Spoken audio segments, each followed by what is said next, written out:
So my name's Jeff, and today I'm going to share my story about how God rescued me from a life of sin and death and brought me into a land flowing with milk and honey. When I was 2 years old, my parents divorced. I didn't know if I was the reason that he left. I always wanted to win his approval. I never thought I was good enough, and this bled into my relationships with my friends as well. I know I had a really low self-esteem. As much as my family tried to pour into me, all I heard was the negative. I always blamed my dad for this as well. I always thought it was his fault, and I was always angry at him. I wouldn't see him very often, and when I did, it was usually, I'd get in trouble for something. I was acting out a lot in school. I was doing whatever I could to make people laugh. I just really felt the desire to earn people's approval. So when I was 13, I was doing anything I could that was out of line. And when I would do something bad, as I was saying, I would get into trouble. Anytime I'd see my dad, I would get into trouble at school or do something stupid at home, and my mom would call my dad and he would pick me up, and that's how we would start our visit together. And of course my sister, she was good. She didn't misbehave, so she wasn't always getting in trouble. So I looked at my sister and I thought, well, why does he love my sister so much and I'm so unloved? I'm just not, I'm not as worthy to him. So it did get me attention from my dad, but it was negative attention, but attention nonetheless. When I was 13, my best friend and I got our hands on some crystal meth. I was having like a get together at my house with people from school. I lived on a farm, and me and my buddy, he said, "Oh, come here." And we snuck away to the shop, and he brought out this bag of white powdery stuff, and I didn't know what it was at the time. And he said, "Do you want to try some?" And I thought, sure, why not? I remember we were in the shop. I remember this clearly. I remember like it was yesterday. A lot of things in my life, are very blurry, but this I could see perfectly. We found a light bulb. We wrapped it in a sock, and took a screwdriver, smashed the light bulb. The light bulb smashed. We dumped it out onto the workbench. Found the perfect little piece of glass. Dumped out our crystal meth onto it, and then we lit it up. I remember taking my first hoot. I did this long inhale, and immediately all the hairs on my entire body stood up, and I had this incredible euphoric feeling. And as I blew it out, I just felt like I started to float. I just felt like I was on top of the world. Everything that I was struggling with at that time kind of just fell to the side, and I had all this confidence. I felt all this strength inside of me. I felt good. This to me was everything that I desired. I wanted that so bad. I wanted to escape just the thoughts that would go through my head, the thoughts that I'm not good enough, the thoughts that nobody likes me, the thoughts that I'm not valuable. And crystal meth did this for me. At first, the meth, it wasn't an everyday thing. We were stealing it from a buddy's dad, so whenever we could get our hands on it, we would do it. But more conveniently, we were smoking weed and doing acid, doing mushrooms. We did crack. We did anything we could get our hands on. And this just fueled my anger after a while. The euphoric feeling didn't last very long. My mom worked 2 jobs. She worked in a restaurant and she worked as a bartender. At one point, she was constantly gone, and when she was working, she would work until 2 a.m. So I was 17, and we moved from the farm. We moved to town, to Lamont. I was drinking every single day. I was getting into fights. My life was really started to spiral out of control quick. I was just a mess. I was getting kicked out of school all the time, and my life had just become an absolute wreck. At the same time, one of my best friends had moved to Edmonton, and his dad was a gangster. And when we were at about the same time, I think we were 16. When we were 16, my buddy's dad got busted for some stuff and shipped out of the country. So my best friend, moved to Edmonton and started hanging out with all his friends, all his dad's friends. So now I had this amazing, awesome connection in the city to get as much drugs as I wanted. Me and my buddy Pete took off, went to see my buddy in the city, and we spent a week there getting high. Everything just got worse over the years. It just increased and just brought me into this dark, dark hole. The drugs were such an outlet for me to escape reality.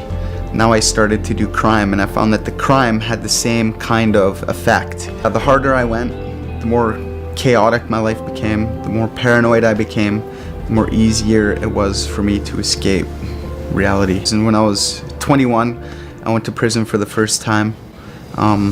It was for bank robbery. Ended up getting 4 years. The day I got out, I ended up getting high, went on the run again. Ended up getting in a high-speed chase in Saskatoon.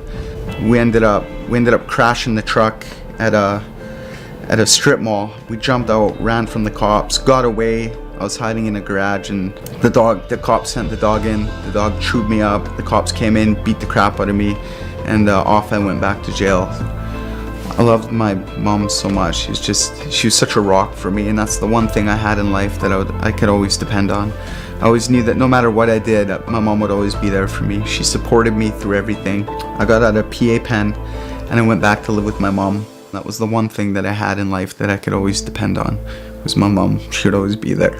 Next time I went to prison, I was in prison for 3 months for a petty crime. But I was in for a short term, in for 3 months for a fraud that I committed. It was a week before I was about to get out. My sister and my auntie came to visit me. And I knew something was up right away because they called me to visit during a time that visits don't normally happen. So at first I thought it was the cops coming to give me more charges. But I showed up to the visiting room, and there was my mom and my sister and my auntie. I saw the look on my sister's face, and I knew right away something bad had happened. My sister started telling me, our mom, she's not around anymore. She's gone. And boom, everything changed. That one thing that I knew would always be there, the one thing I could count on and depend on, I no longer had.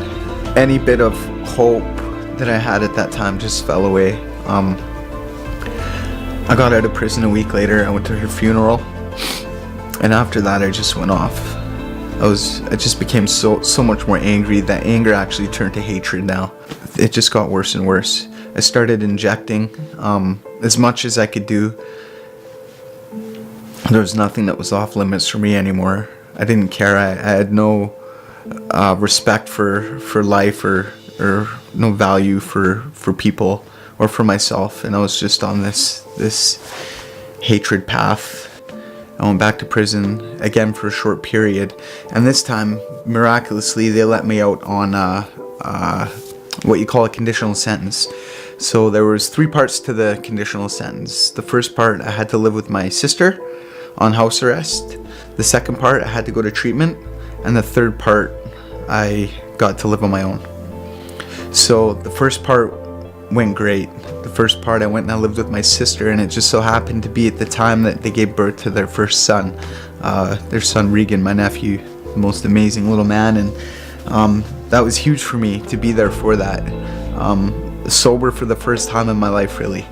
And it was just so meaningful to me. But it wouldn't last long, because then I would go to a treatment center in Calgary. So I was sad to leave them, but excited to move on with my life and go and get the treatment part over. The third part of the conditional sentence was going to a treatment center. While I was there, I didn't really take it seriously, to be honest. I mean, as I said, I was excited to get on to the next point in my life. But looking back now, I could see that I was just more excited to get the treatment part over with so I could move into my own place, the third part of the conditional sentence. I met this guy named Mitch. He worked at the treatment center. He ended up bringing me to church, to this place called Freedom House, the Dream Center in Calgary. I really felt good being there, and I really felt like I was being pulled into something. But at that point, I never really had any relationship with Jesus. I was just going through the motions, and it felt good, and it was cool and positive, and I knew it was the right thing to do. but that's the only reason I was doing it. My heart really wasn't there yet. Soon after I got baptized, the following week, my best friend ended up taking his life back in Edmonton. It just wrecked me immediately. I went into the place where he was living, and there was a bunch of I was just angry. I was so angry. I had so much anger inside of me and so much hatred. I remember I flew open his door, and there was about 10 people sitting around his house getting high, and I just lost my mind. I just grabbed people, threw them out of the house, kicked everyone out, locked the doors, and it was just me and his girlfriend there. And I don't know what came over. It was such a dark period in my life. My friend Pete were really obsessed with satanic music and with the dark side of life. And I looked at the wall, and he had an upside down cross hanging on the wall. He just took his life. And I went to the stereo to see what kind of what he was listening to, and he was listening just to the most dark satanic music. And I cranked that up, and I just stayed there for 3 days, getting high, listening to this music. It just fueled me. It just gave me so much anger and hate, and I just wanted to end my life. I was just so mad. I was so mad at God. I hated God. I hated everybody. I started injecting again as much as I could possibly do. I started doing beanies. I started doing robberies. I started robbing drug dealers. I didn't care about life. I would kick in the door of a drug dealer's house. Just kick the door, and I didn't care who was on the other side. If they had guns, good. Maybe they'll kill me. Either I would kill myself, or the cops would kill me. That would be the greatest thing that could happen to me in my mind at that time. This went on for 6 months till I eventually got arrested in Red Deer. Again, I got in a high-speed chase. The cops grabbed me, threw me in jail. I slept for I don't know how long, and a couple days later, I woke up. The cops dragged me into this interrogation room, and I just opened up to them. I just told them everything I did. That was a 6-month period that I was on that crazy suicidal mission, and I told them everything that I did for those 6 months. I told them every crime I remembered committing without incriminating anyone else. I just told them everything that I did. This girl was making me all this flail mail and sending it in. Liquefy crystal meth. Turn it. You absorb it into the liquid, and then you spray it onto a birthday card. Mail that into the remand, and then you eat the card and you get high. So when it would get caught as suspicious, they would take this flail mail and they'd put it into your property. This is when I was in the remand before you get sentenced and then you go to the pen. So when I was in the remand, they were putting all my flail mail into my property. But when I got to the pen, they gave me all my property. So when I got to the pen, I had a lot of dope on me. Like, I had a lot of drugs, and that was my introduction to the pen this time around. Those are the friends that I made, and that's the crowd that I started hanging around with, was the worst of the worst, the drug dealers, the drug users. Eventually the drugs ran out. And again, like I said, I had to start facing reality. I knew I had a 7-year bit. I thought maybe by the off chance there's some chance I might get parole. So if I just fly under the radar, I'll be good. Maybe I'll eventually get out on early release. Maybe 3 years, 4 years into it. There was this guy that would always give me a hard time. He was a lifer. He was inside for killing somebody. Well inside, he killed somebody again, and so he's never getting out. He was giving me a hard time. He started riding me, and I would just ignore it, just kind of brush it off. And one day he was locked up in his cell. He was cell confined for making brew. He was making alcohol on the unit. He got caught, so he was locked in his cell. Instead of sending him to the hole, they locked him up in his cell for a week, I think it was, or 2 weeks. He was cell confined. The next day he was to get off cell confined, and I was walking by his cell. He'd said something to me, and I said F you, you goof. And in prison, goof is the one thing you don't say. You can't call somebody goof. If you call somebody goof, that's the most disrespectful, the worst possible thing you could say. Like, it means fight. Like, we're gonna fight right now. And if somebody calls you a goof and you don't fight, then everyone says, well, then you are a goof, and everyone treats you like dirt. So I called this guy, I said, F you, you goof, and he started kicking his door saying he was gonna kill me. And it was very loud. Bang, bang, bang, he's kicking it. I'm gonna kill you, you're a dead man. Everybody on the unit can hear it, like it was a big thing. And so my buddy came up to me, and my buddy Corey, he's like, yo man, he's like, what's going on? I said, like, I don't know, but you better make me a shank, because he's getting out tomorrow. He's getting out, and I need something to protect myself. So that night, my buddy was making me a shank, and I was in my cell. My roommate was gone at that time. He was gone to court, so I was in my cell by myself. As I was laying there, I was laying in my bed, and I was kind of staring at the wall. And all of a sudden, it was like I was seeing a movie reel in my life. Like it was memories that I was having, but I could see them clear as day. Like it was the craziest experience, one of the crazy experiences I've ever had. But I could see my life unfold before my eyes. Like I saw when I was a kid playing on the farm with my grandpa, and like just playing as a kid, just the innocence of a kid. And then like the progression, like when I started using drugs and just the different crimes that I did, and the people that got affected along the way. And I remembered things that I never even knew that I did. I've seen these things.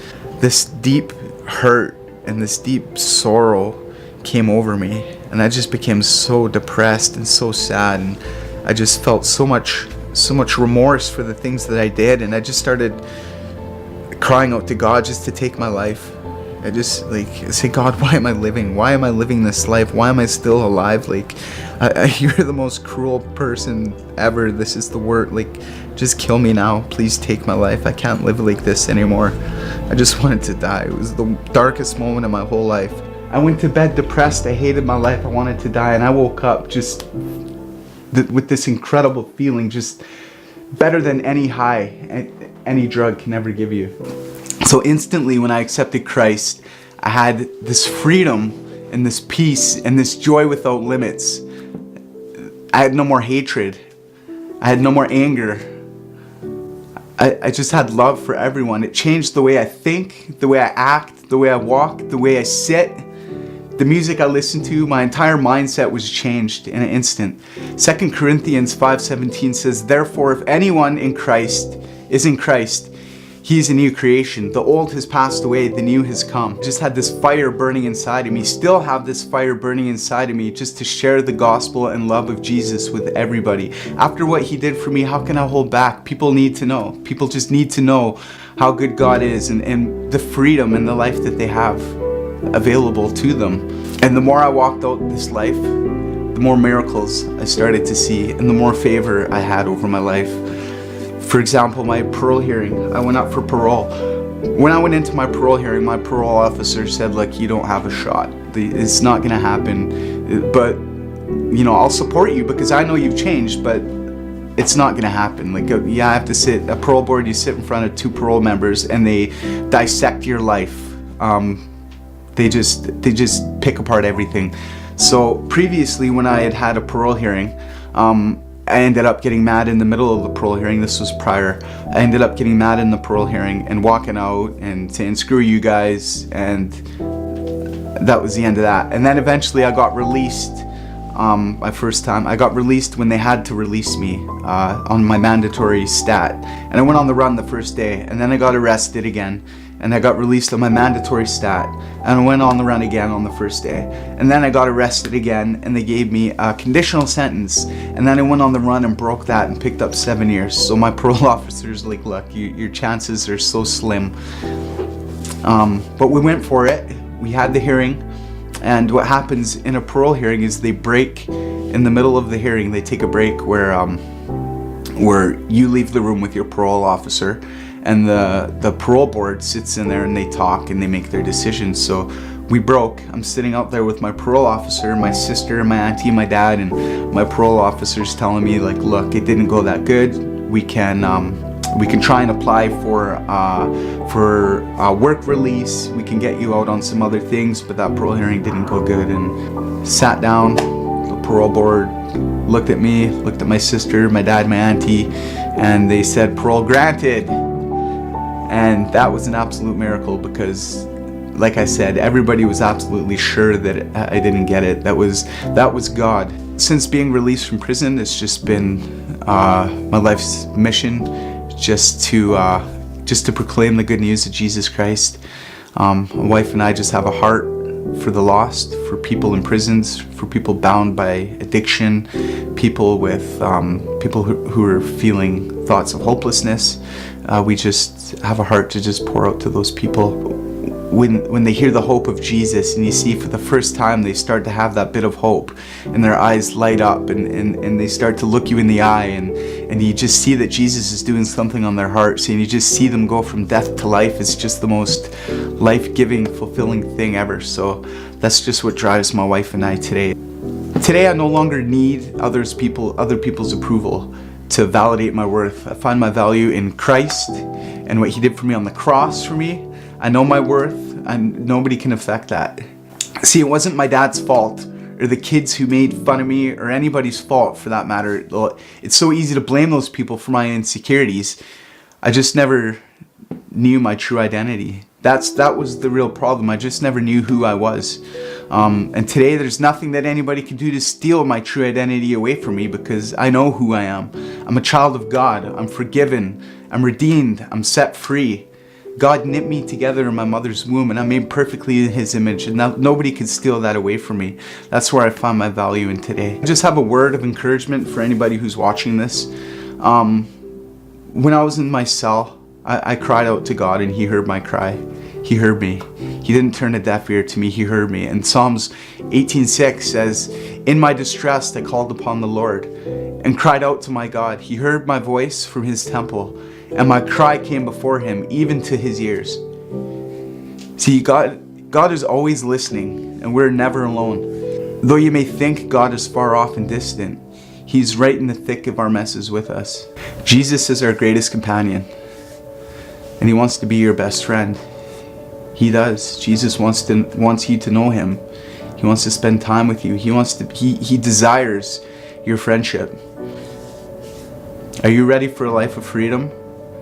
Freedom from fear with no chains? Come on, I know you are. Why wouldn't you be? It's amazing. You have to cry out to Him with a sincere heart and be ready and willing to accept Him into your heart. He will answer you. He will not turn a deaf ear to you. He answered me, and He will answer you, and He's answered countless others. I've seen it time and time again. People who feel like their situation is hopeless, they cry out to God, and in an instant, God just changes everything. And sometimes it's not instantaneously, and not everything around us is going to change, but things in here are going to change that can help us just to accept the things as they are. See, recently my wife and I, we experienced quite a tragic event in our life. And in the past, this would have been the perfect excuse for me to run and do drugs and hide and just get all messed up. But with the hope of Jesus and with the hope that Christ gives us, we're able to make it through this time together and lean into Him. And it's actually brought us closer together, and it's brought Jesus closer into our lives. It's just created this faith that we have is just the best thing ever. It's there no matter what. It doesn't matter what we go through. We know that when we come out on the other side of it, we're going to have Jesus. And when we have an eternal perspective, all these things just fall away.